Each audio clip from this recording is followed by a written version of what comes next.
Hi everyone, வாங்க இன்றைக்கி நாங்கள் சூப்பரான ஒரு இடியாப்பு பிரியாணி எப்படி செய்கிறேன்னு பார்ப்போம். இதை நான் பாய்லர் சிக்கனில் தான் செஞ்சேன். 1.5 kg சிக்கனுக்கு 150 இடியாப்பத்தை போட்டு தான் இதை நாங்கள் செஞ்சோம். எனவே 2 சஹான் எங்களுக்கு இடியாப்ப பிரியாணி வந்துச்சு. நீங்கள் இடியாப்பம் எடுக்க போக்கல அரிசிமா இடியாப்பமே எடுங்க. கோதுமாவில் இடியாப்ப பிரியாணி செய்ய இயலாம். அதேமாதிரி அரிசிமா இடியாப்பம் எடுக்க போக்கலையும் நல்ல கனமான இடியாப்பமாக பார்த்து எடுங்க.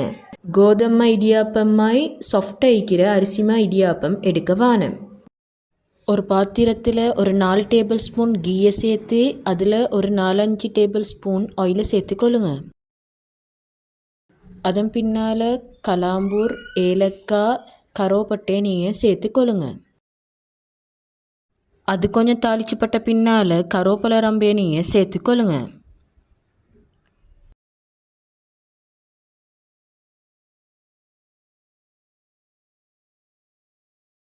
அது கொஞ்சம் பொரிப்பட்டு வரப்போக்கல ஜிஞ்சர் கார்லிக் பேஸ்ட்டை இதில் சேருங்க.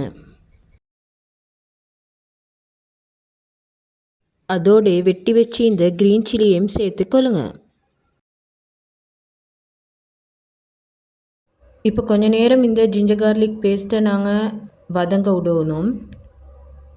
அது கொஞ்சம் தாளிச்சுப்பட்டு வரணும். அது கொஞ்சம் தாளிச்சுப்பட்டு வரப்போக்கில் கொத்தமல்லி, புதினா இலை கொஞ்சத்தையும் நாங்கள் சேர்க்கணும். ஒரு புடியாலோ கொத்தமல்லியும் புதினாவும் சேருங்க.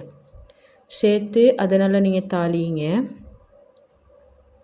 அதன் பின்னால் நல்ல சின்னையாக மெல்லிசாக அரிஞ்ச வெங்காயம், பெரிய காய்ந்த ஒரு 3 காய், மீடியம் சைஸிൻ്റെ ஒரு 5 காயை நீங்கள் சேர்த்துக்கொள்ளுங்க. சேர்த்து இந்த வெங்காயத்தை நாங்கள் நல்லா தாளிக்கணும். லைட்டான brown colour, golden brown colour வர அளவுக்கு நாங்கள் இதை தாளிக்கணும். கொஞ்ச நேரம் இது இப்படி வதங்கிப்பட்டு வந்ததும் பின்னால் பாருங்கள், இந்த அளவுக்கு இது தாளிச்சு பட்டத்துக்கு பின்னால் 500 கிராம் தக்காளி, நல்ல பழுத்த தக்காளி எடுத்துக்கொள்ளுங்க. அதனால் நாங்கள் சின்னையாக அரிஞ்சு இதில் சேர்த்துக்கொள்ளணும். சேர்த்து இப்போ இது நல்லா மடங்கிப்பட்டு வரணும். சால்ட் ஒரு 1.5 கரண்டி நீங்கள் எங்கிட்ட சேர்த்துக்கொள்ளுங்க. சேர்த்து நல்ல மடங்க விடுங்க. இதுவரை செய்ய முதவே நாங்கள் 1.5 கிலோ கோழியை மஞ்சள் உப்பு போட்டு நல்லா அவிச்சு அதை பொரித்து எடுத்து வச்சிக்கிறோம் ஓரமாக்கி. அதில் அந்த சிக்கன் ஸ்டோக் கோழி அவிச்ச தண்ணியில் கொஞ்சத்தை நாங்கள் இங்கிட்டு சேர்க்குறோம். சேர்த்து இந்த தக்காளியை நல்லா நாங்கள் இப்போ வேக விடணும். கொஞ்சம் நேரம் மூடி வைங்க.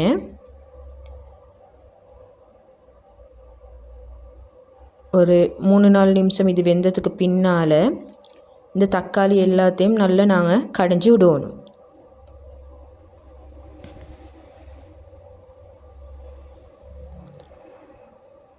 இங்கிட்ட ஒரு கீ ஒரு கரண்டி சேர்த்துக்கொள்ளுங்க. கொச்சிக்கத்தூள் இப்படி பாருங்கள், இந்த டெசர்ட் ஸ்பூனில் நிறச்சி ஒன்று சேர்க்குறேன். மஞ்சத்தூள் நிறச்சி ஒன்று, மிளகு, அது நல்ல காரமான மிளகு, வீட்டில் இடித்த மிளகாய் நீங்கள் சேர்த்துக்கொள்ளுங்க. அதேமாதிரி நச்சிரமும் வீட்டில் இடித்த நச்சிரத்தை சேர்த்துக்கொள்ளுங்க. அப்போ நல்ல பிரியாணி வந்து நல்ல காரசாரமாக இருக்கும். இது மசாலாவும் நல்ல பிராண்டட் மசாலா பிரியாணிக்கு சேருங்க.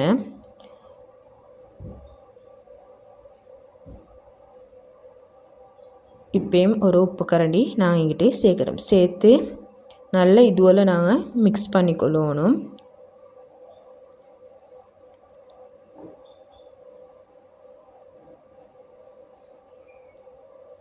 பின்னால் பட்டர் ஒரு கரண்டி, கீ ஒரு கரண்டியை நீங்கள் இந்த கிரேவிக்கு சேருங்க. ஆனம் பத்தாதமாக ஈக்கிறதால இடியாப்ப பிரியாணிக்கு வந்து கொஞ்சம் கிரேவி கூடையாக தான் ஈக்கணும். ஏன்னா இது அரிசிமா இடியாப்பம் சொல்லி டக்குண்டு அது உறிஞ்சிக்கொள்ளும்.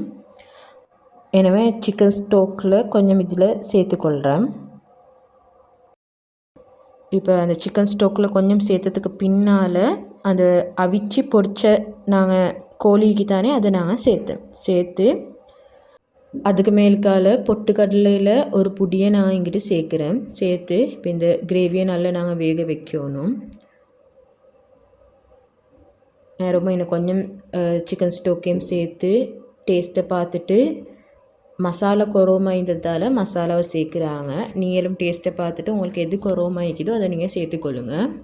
இப்படி கொஞ்ச நேரம் இந்த கிரேவியை நான் கொதிக்க வச்சதுக்கு பின்னால் நான் இதுலேருந்து கறிவலையும் ஆனம் எல்லாத்தையும் நாங்கள் அள்ளிக்கொள்ளணும்.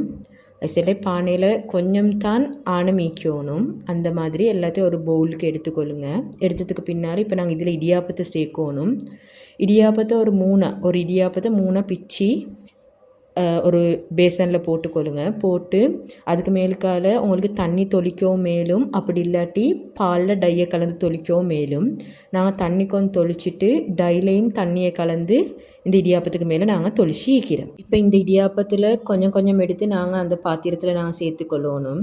அந்த பானையில் கொஞ்சம் ஆனமீஞ்சி அதுக்கு மேலுக்கால் நாங்கள் கொஞ்சம் இடியாப்பத்தை இப்படி ஸ்ப்ரெட் பண்ணிக்கொள்ளணும்.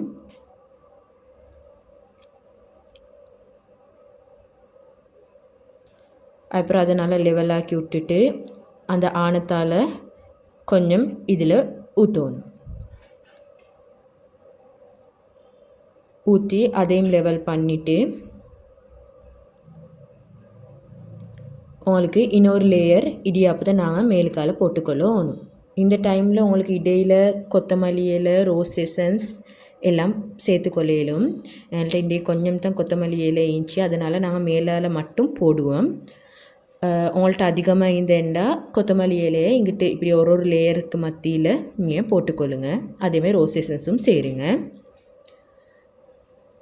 இப்போ ஆணத்தில் அடுத்த லேயரையும் போட்டுட்டு அதையும் லெவல் ஆக்கிட்டு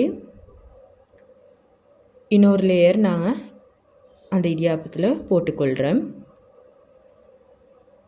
போட்டுக்கொண்ட பின்னால் ஒரு 5-6 கரண்டி நெய்யை நீங்கள் சேருங்க. அதே மாதிரி பட்டர்லேயும் ஒரு 5-6 கரண்டியை இப்படி நீங்கள் ஸ்ப்ரெட் பண்ணி போட்டுக்கொள்ளுங்க. மேலுக்கால இங்கே நாங்கள் பொட்டுக்கடலையும் அதே மாதிரி கிஸ்மிஸையும் சேர்க்குறோம். உங்களுக்கு இதுபோல் பொரிச்சியும் சேர்க்கலும். கஜு இருந்தால் கஜுவையும் பொரித்து சேர்த்துக்கொள்ளுங்க. அதுக்கு மேலுக்கால கொஞ்சம் போல் கொத்தமல்லி இலையை நாங்கள் தூவிட்டு ரோஸ் எசன்ஸில் 2 டீஸ்பூனையும் போட்டுட்டு கிழங்கு பொரிச்சையும் நாங்கள் இப்போ இதுக்கு மேலுக்கு போட்டு இதை மூடி ஒரு 10 நிமிஷம் நாங்கள் லோ ஃப்ளேமில் டம் பிடிக்க விடணும். 10 நிமிஷத்துக்கு பின்னால் இதை மேலே கீழே நாங்கள் மாற்றி நல்லா மிக்ஸ் பண்ணி விட்டுட்டு மறுபடியும் நாங்கள் 10 நிமிஷம் இதை லோ ஃப்ளேமில் டம் பிடிக்க விடணும். அதோடு இந்த சூப்பரான இடியாப்ப பிரியாணி ரெடி ஆகிடும். உண்மைக்கும் இந்த இடியாப்ப பிரியாணி நல்ல பயர் போல் நல்ல வாசமாக நல்ல ருசியாக இருந்துச்சு. நான் சொன்ன மாதிரி நல்ல ஜாய் அரிசிமா இடியாப்பம் நல்ல கம்பு போல் இருக்கிற அரிசிமா இடியாப்பம் எடுத்தீங்கன்னா பிரியாணியும் பயர் போல் வரும். எந்த ஒரு சைட் டிஷ்ஷும் இல்லாமலே இந்த பிரியாணி சட்டப்படியாக இருந்துச்சு. இதை நீங்களும் மறக்காமல் ட்ரை பண்ணி பாருங்கள். நல்ல டேஸ்ட்டாக இருக்கும். உங்களுக்கு என் வீடியோ பிடிச்சிருந்தேன்டா என் ஃபுட் லவர் பை சாரா சேனலை லைக் பண்ணுங்கள், ஷேர் பண்ணுங்கள், மறக்காமல் சப்ஸ்கிரைபும் பண்ணுங்கள்.